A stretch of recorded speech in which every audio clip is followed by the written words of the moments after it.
and for justice. But the turnout was thin. Hope had a short lifespan here, and justice, when it came, never wore a badge. Across the city, TV anchors delivered the news in somber tones, followed by weather updates and traffic alerts. Dre's name disappeared from the headlines within 48 hours. But in the South Side, it was just beginning. Reap didn't attend the protests, didn't post hashtags, didn't do interviews or community forums. He watched, from the back of a parked car with tinted windows, from behind alley corners and chain-link fences, from high-rise rooftops overlooking downtown. He didn't need chance, he needed plans. And in that silence, something began to take shape. Something more dangerous than rage. Coordination. Reap understood the system. It didn't bend to tears or marches. Modern, clean, comfortable, with a state-of-the-art transit system. It bent to leverage, to pressure, to exposure. If the city thought it had erased Dre with a press release and a few lines of legal jargon, it had underestimated who it was dealing with. The phantoms were listening. Rival crews stayed quiet. Even the cops on patrol shifted their routes through the South Side. Less eye contact, quicker stops, heavier backup. Not because anything had happened yet, but because they could feel it coming. Tension turned the air brittle, like something was about to snap. And Reap, he didn't snap. He assembled, piece by piece, face by face, street by street. He didn't call for guns, he called for silence. No wild moves, no reckless hits, no corner beefs, not yet. When a younger phantom suggested taking out one of the cops' cars, Reap didn't raise his voice. He just stared. Yeah, we do not promote violence on this channel. You know what I'm saying? It's only for video purposes only. You know what I'm saying? I'm just doing a reaction video, that's it. You know what I'm saying? Until the kid sat back down. This wasn't going to be a reaction. It was going to be a reckoning, one the city would feel in its bones. The streets had... To be aware is to be alive. You know what I'm saying? I ain't know this exists. You know? So I had to bring this to my YouTube family attention. So had watched a boy bleed for nothing. Now they were watching something else. Someone move like a shadow through every crack the system thought it had sealed. The cops may have buried Dre, but Reap had just unearthed something they couldn't put back. The warehouse was cold, dark, and stripped bare of anything that could talk back. No phones, no cameras, no signals. Just concrete floors and steel beams holding up a roof that leaked when it rained. The kind of place built to be forgotten. It was midnight when they arrived, one car at a time, headlights off, engines quiet.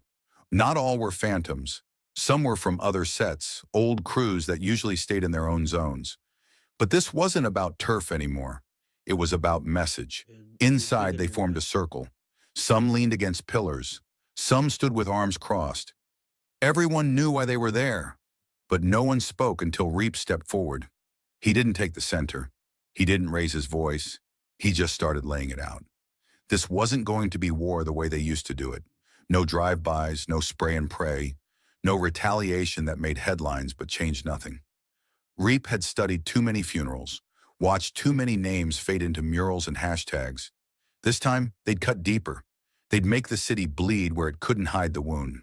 They already had names, faces, timelines. Officer Briggs, the one who pulled the trigger. Officer Daniels, who backed him up. Detective Walters, with a record full of bad stops and worse paperwork. Lieutenant McNeil, the one who cleared it all without a second glance. Reap told them this wasn't about revenge, it was about exposure. Make them visible, because that's what power hates most, being seen. No one acted alone, no freelance hits, no social media brags. Every move would be clean, fast, and precise. Surgical. That's the word he used. And when he said it, heads nodded. This wasn't about bullets in the dark. It was about scalpel work in daylight. If you want to make passive income online, I'd like to pay you $5,000 to $10,000 a month to help my agency, Veritas Digital. At the edge of the room stood Tasha, hoodie pulled low, laptop already glowing. She'd been running scans for weeks. Police comms, city infrastructure, off-duty schedules, badge numbers. She didn't talk much, but her work spoke volumes. She'd mapped where the cops lived, what bars they hit after hours, which ones used burner phones for things they didn't log. They had everything. All that was left was to move. Reap ended the meeting with no applause. So,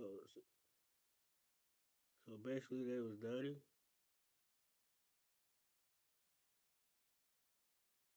Cause he just said a burner phone that they don't log, so log in or whatever.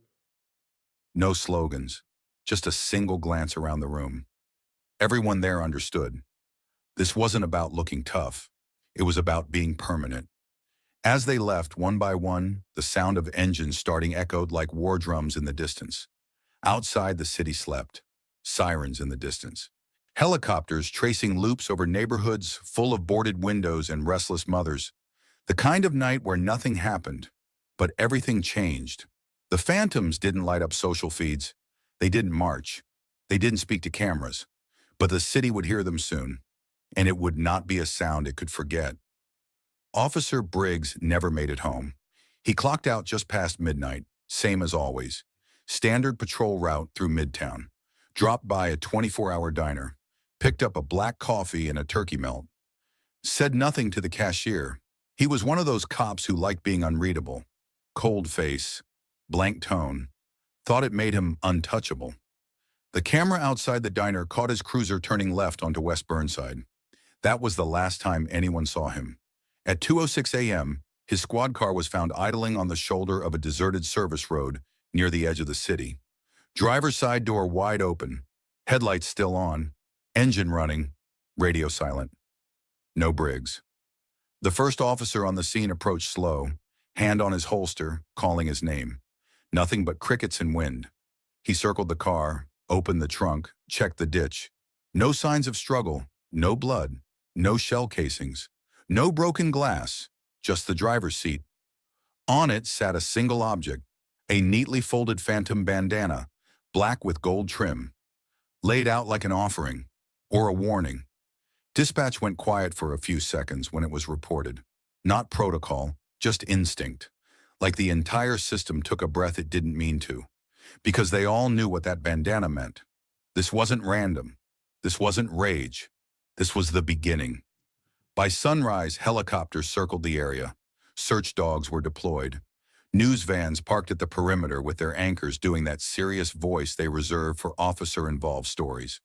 But all they had was a car, a bandana, and a name. No body, no Briggs. The department issued a press release within hours, described it as a missing person situation under urgent investigation.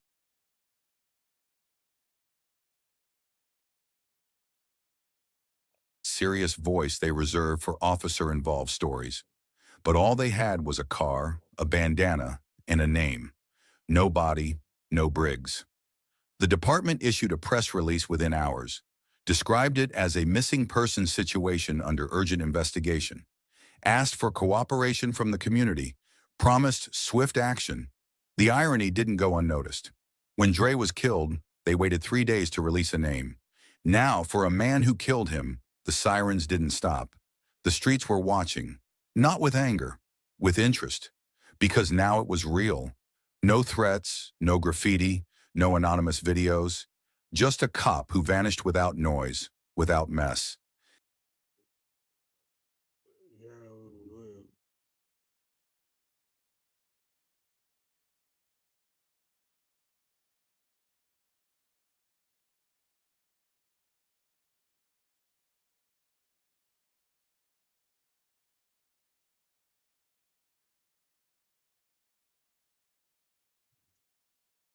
Yeah, well, that was real. Yeah, like I said, I don't promote violence. You know what I'm saying? I'm just doing a reaction video. But this crazy. This type of stuff you don't hear about. You know what I'm saying? This type of stuff you don't hear about.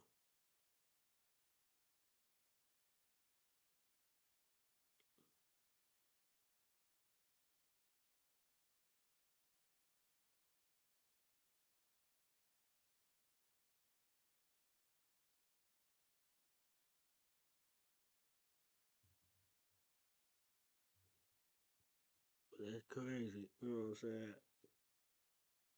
I'm gonna have to dig more up on this story. You know what I'm saying? I'm gonna come back with some more of this. You know. The city felt it in its bones. The balance had shifted. For the first time in a long time, the fear didn't run downhill. Inside police stations, chatter dropped to a whisper. Officers checked over their shoulders more often. Patrol cars rolled in twos, even in safe neighborhoods. Some even started parking in well-lit areas near churches and firehouses. They didn't say it out loud, but they all felt it. Someone out there was playing by a different rule book, and they were winning. Reap didn't celebrate. He didn't need to. The message had landed exactly how he wanted. The city felt it in its bones. The balance had shifted. For the first time in a long time, the fear didn't run downhill. Inside police stations, chatter dropped to a whisper. Officers checked over their shoulders more often. Patrol cars rolled in twos, even in safe neighborhoods. Some even started parking in well-lit areas near churches and firehouses. They didn't say it out loud, but they all felt it. Someone out there was playing by a different rule book, and they were winning. Reap didn't celebrate. He didn't need to. The message had landed exactly how he wanted. Loud without noise, bold without chaos. One man gone, one symbol left behind, a surgical strike that told the system, we see you, and we're just getting started. The Phantom crew laid low. No one bragged, no one tweeted, no one got sloppy, because this wasn't about pride. Yeah, see, you ain't gonna hear nothing about that. You know what I'm saying? Just go watch Charles the Right interviews. You know what I'm saying?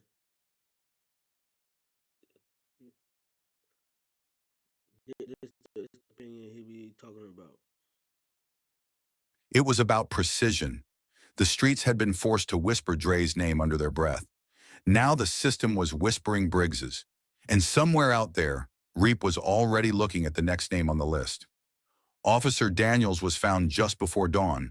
A trucker spotted him first, strung up under the old I-96 overpass, zip-tied to a rusted steel beam, blindfolded.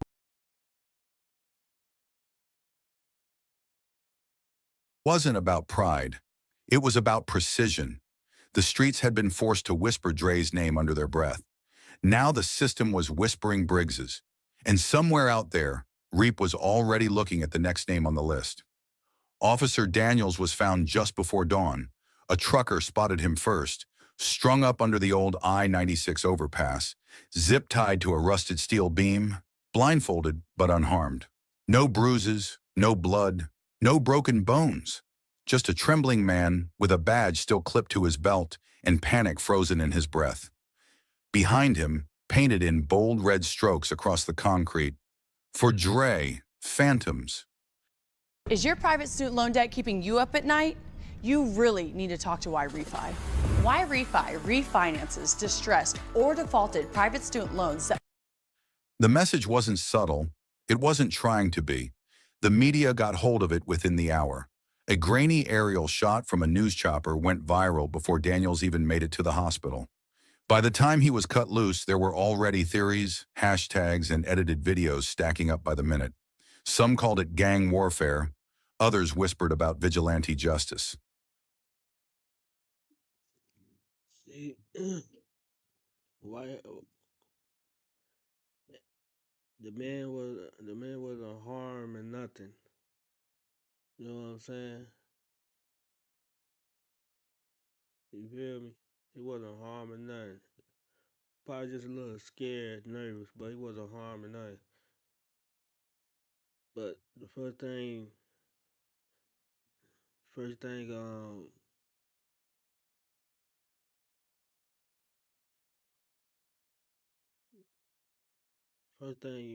people gonna say is, "Oh, it's a game." No, it's not a game. How that's a game? You know what I'm saying? Y'all gotta pay, listen to the story. You know what I'm saying? Don't judge the book by its cover. You gotta read it first. But nobody missed the point.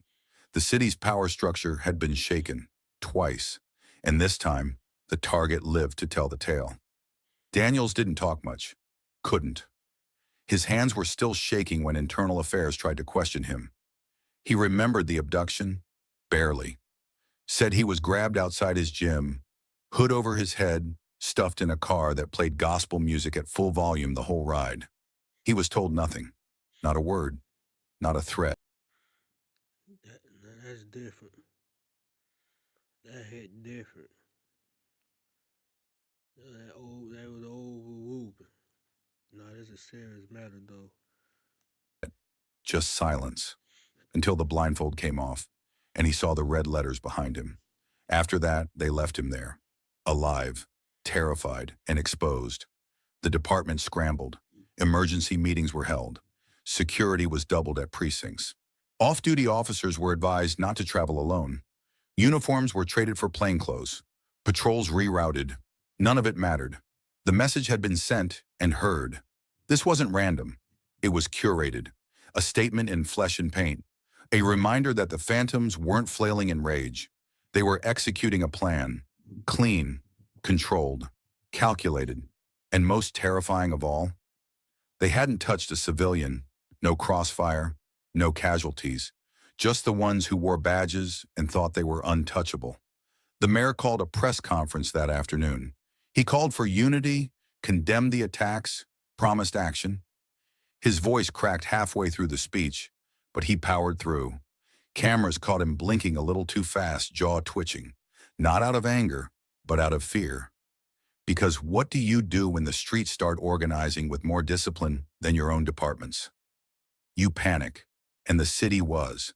Meanwhile, Reap stayed invisible, not hiding, observing, letting the city turn itself inside out, trying to prepare for a storm that had already landed. He watched the coverage with the volume muted. The talking heads didn't matter. The damage was done. Daniels was alive, yes, but he'd never wear that uniform the same way again. Not with those red letters burned into his mind. For Dre. That's what it came down to. Not for a gang, not for territory, not for some abstract cause. This was for one boy, one name, one bullet too many.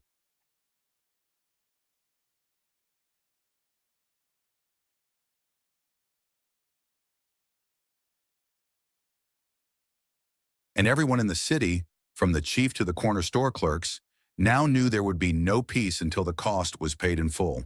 And the tab was still open. By day, Reap was a role model. He wore button-ups and clean.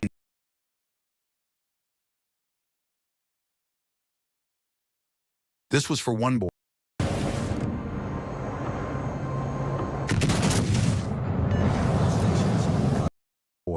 one name, one bullet too many. And everyone in the city, from the chief to the corner store clerks, now knew there would be no peace until the cost was paid in full. And the tab was still open. By day, Reap was a role model. He wore button-ups and clean sneakers, ran programs at the community youth center, taught resume workshops, and helped teens fill out college applications. He had a clipboard in one hand and a smile just warm enough to earn trust. Parents thanked him. Teachers invited him to speak.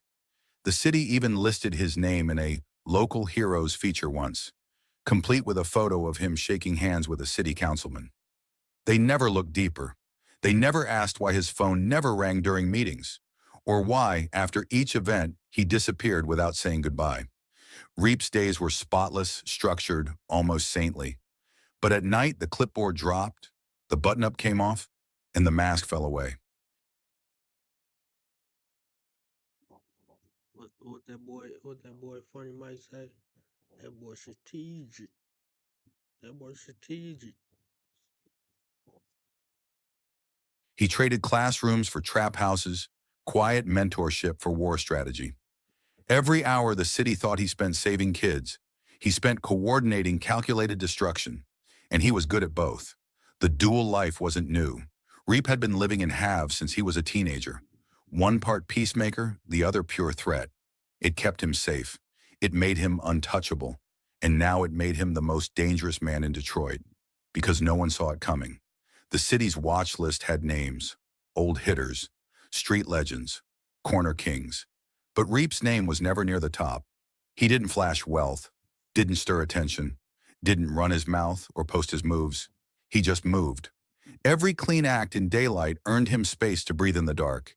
And he used that space with precision. At the youth center, he spent afternoons helping a teen named Malik apply to trade school. Walked him through scholarship essays, coached him through interview answers. Reap told him to keep his head straight, avoid distractions, and stay off the corners. And then later that same night, Reap would meet with Tasha and the crew in a trap house back room glowing with monitors and scanner feeds. That same steady tone he used with kids turned surgical when assigning missions. Reap didn't do emotion, he did